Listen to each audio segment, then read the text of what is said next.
Welcome to our today's lesson on city as a curriculum. So you probably wonder, why should city be considered a curriculum? Can a city be a classroom? Well, so that the school subjects are comprehended more deeply and broadly, they should not be just complemented with, but immersed in real-life experiences. Cities in which more than half of the current world population live in can be par excellence curriculum material as well as educational setting. We're approaching this topic as architects and urban planners. As you may know, so far, our profession has been involved in discussions about education and has very well contributed to education through building innovative new learning environments, usually as a part of nationwide refurbishment school building programs. For example, Building Schools for the Future program in the 2000 in the UK, 2015-2013 Münchener Lernhaus in Bavaria, or here in Serbia, School Modernization Program. However, what our profession has seldomly done is reflecting on the educational potential of current city infrastructure, which could be increased significantly through creative interventions and innovative use. So today in this video lesson, we will briefly mention how the connection of education and environment, of pedagogy and space has developed through history. We will showcase real-life contemporary examples using city as curriculum. And finally, through a group discussion between pedagogues, psychologists, architects and urban planners, we will discuss why is it important that we talk and further work in a multidisciplinary fashion on the topic of space and pedagogy.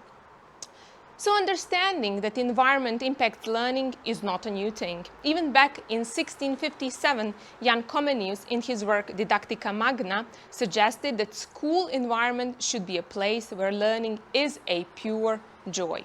Later on, John Pestalozzi demonstrated the importance of children actively using their senses to explore the environment. In 1801, he spoke about that in his work How Gertrude Teaches Her Children. Then his student Friedrich Froebel from 1782 conceptualized learning space that connects indoor and outdoor environments, supports autonomous learning in young children and values people and relationship, the atmosphere and the environment. In other words, he conceptualized kindergartens as we know them today. Progressive teachers such as John Dewey believe that immediate environments, such as urban ones, do provide relevant context and resource for learning. In his book, The School and Society, he advocates that educational environments should embrace social ties, families and neighborhoods found in cities. In other words, they should be representative of the social environments in order to generate humane and empowering forms of life. At the same time, in Germany and in Austria, in cities such as Berlin, Bremen, Hamburg and Vienna, the concept of metropolitan pedagogy or Großstadtpädagogik started to develop. They emphasized urban space as potent learning environment, and reform teachers like Fritz Gansberg and Heinrich Schallemann experimented with excursion on urban trails, new textbooks to connect school curriculum and city life. One great example is definitely Berliner Fibel. It is a primer used for alphabetization as well as an instrument of socialization. In the 60s and 70s, urban studies centres emerging in the UK, led by Colin Ward, continued to develop the idea of a city as a classroom. UCS aimed to promote awareness of the built environment, widen participation in the city development sector, and as a positive side effect had a development of innovative pedagogy and increased public access to good quality urban education. Ward's famous book, Street Work, The Exploding School, as well as the second one, The Child in the City, notice explosions of schools into the neighborhood and promote taking children out of the artificial learning environment such as school, as well as their integration into real-life learning experiences which cities can definitely provide. All of the previously mentioned researchers and practitioners said that city understood through its many facets, whether it's built or physical parts, social relationships and threads, as well as constructs or ideas that emerge from socio-spatial relationships, can be a valuable classroom and curricular resource. In other words, city is both a place and a material for learning. Today, the significance of local immediate space is definitely rising on educational agenda. COVID pandemic has certainly raised and revoked questions such as where can we learn if the school is closed? What can be considered a classroom? Who can be a teacher and who can be a learner? Worldwide, there are some innovative programs and projects that answer these questions in their own way and provide valuable data for reimagining city as a curricular resource and an educational place. Here, we will mention a few. For example, a great one is the Neighborhood School Initiative from the city of Milan in Italy. This initiative helps locals to transform their idea into a project on services and products in the field of arts, culture, education, environmental protection, sports, well-being, and many, many others that are needed but still do not exist in their neighborhoods. Urban Thinkscape from the USA asked, is it possible for architectural design to interpret learning through play principles? Urban Thinkscape is a project redesigning a bus stop and adjacent lot in Philadelphia into a place for playful learning for low-income families and children. The project website states that benches now include puzzles with movable parts that stimulate spatial skills and become opportunities for exploring language, color, and numbers, while on-site signage connect families to additional information and resources about the links between play and learning. Examples like this can be found worldwide. Yet what is missing is broad, multidisciplinary debate and theorizing of the pedagogical potential of space. Now, please have a look at our discussion with pedagogues and psychologists on this topic, and I will come back for conclusions. Dobar dan, i dalje smo na tematskoj jedinici koja se zove Grad kao kurikulum i danas imam veliko zadovoljstvo da o toj temi porazgovaram sa mojim koleginicama, pedagozima i psiholozima. Ja sam Maša Avramović, doktorant sam i istraživač na Södertörn univerzitetu u Stokholmu. Ja sam Jelena Vranješević i predajem razvojnu psihologiju na Filozofskom fakultetu u Beogradu. Ja sam Marta Nikolić i asistent sam na predmetu metodika likovnog vaspitanja na Učiteljskom fakultetu u Beogradu.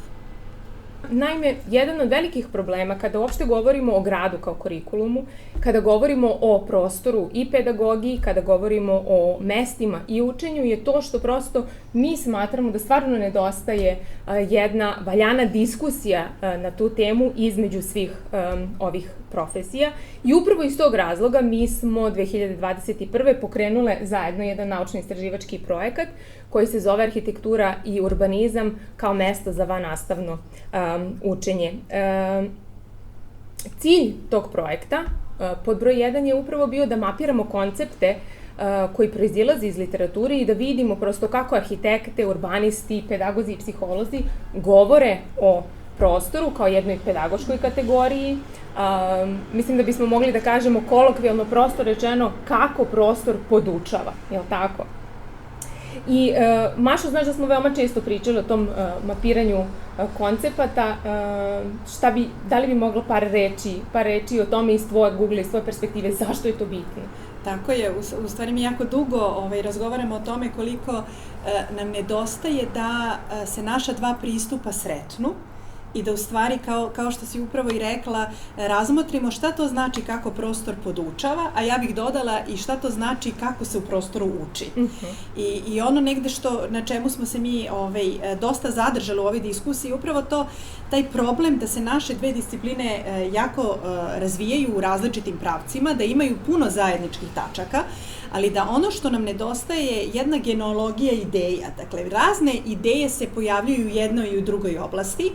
Vidimo da su to neke slične filozofske osnove, ali nam nekako nedostaje da te ključne ideje kada je u pitanju prostor i učenje u prostoru nekako pratimo kako kroz istoriju, tako i mogla bih slobodno da kažem i u budućnost i da vidimo tu genealogiju ideja.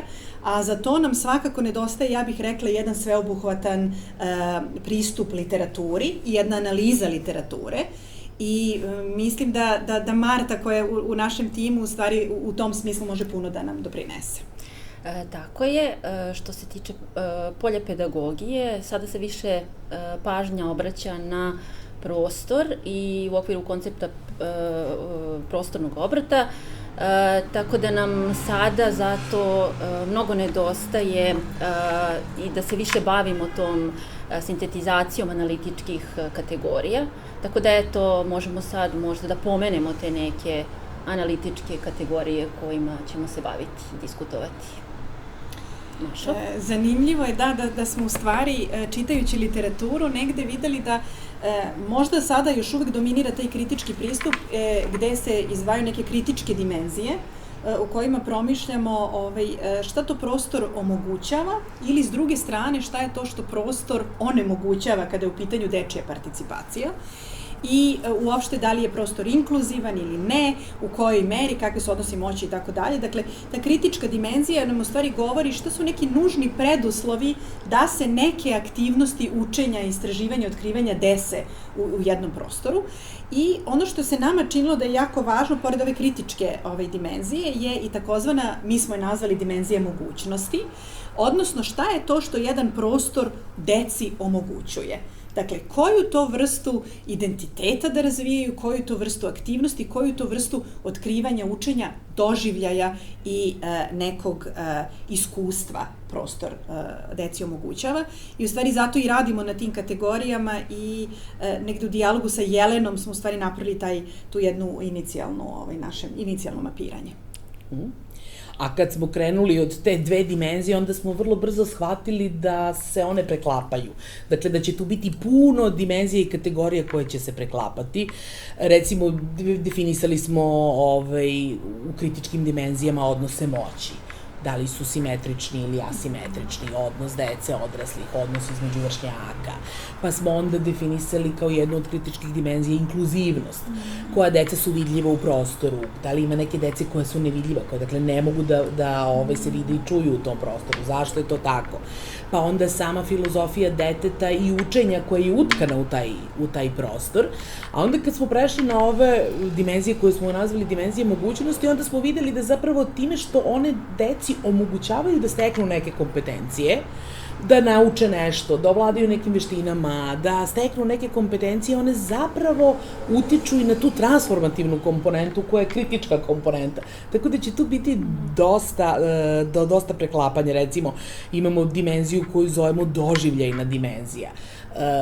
Koja čula aktiviramo, koja čula su aktivirane u tom prostoru, šta sve moje telo može da radi u tom prostoru, koje emocije izaziva, na koju vrstu promišljanja nas prostor poziva, dimenziju akcije, dakle šta je to što sve možemo da radimo u tom prostoru, dimenziju identiteta, ko sam ja u prostoru, ko sam sve ja, ko mogu da postanem u tom prostoru, relacionu dimenziju, sa kim se povezujemo u tom prostoru, dimenziju učenja, šta učimo, koje kompetencije stičemo, koje materijale imamo u tom prostoru, koju priču pričaju ti materijali, dakle, koje je to neki diskurs koji leži u osnovi tih materijala.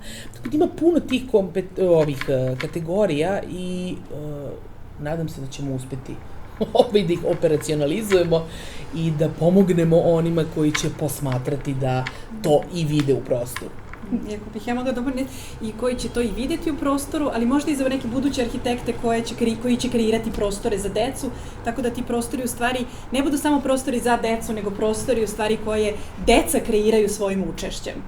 Da, to si jako lepo rekla i ono što je jako interesantno da iako smo prošli iz različitih disciplina, znači s jedne strane pedagogija, psihologija, s druge strane arhitektura i urbanizam, ovi koncepti koji proizilaze iz jedne i iz druge discipline zovu se drugačije u disciplinama, međutim mi i tekako njih razumemo. Jelena pomenula si inkluziju, to je takođe jako velika tema kada uopšte se bavimo projektovanjem prostora, prosto koja deca s kojim mogućnostima i kako pristupaju prostoru. Zatim lepo si pomenula spomenula takođe tu kategoriju odnosa moći. Mi veoma često u arhitekturi govorimo o tome ko, kako i do koje mere može da koristi prostor. Jedna tipična slika toga je prosto kako ti hodnici, na primjer, u školama koji uvek u jednom pravcu i na jedan te isti način, u jednim istim vremenskim intervalima usmeravaju decu na proces učenja, a mi već iz vaših disciplina znamo da deca ne uče tako. Tako da mislimo da će biti puno preklapanja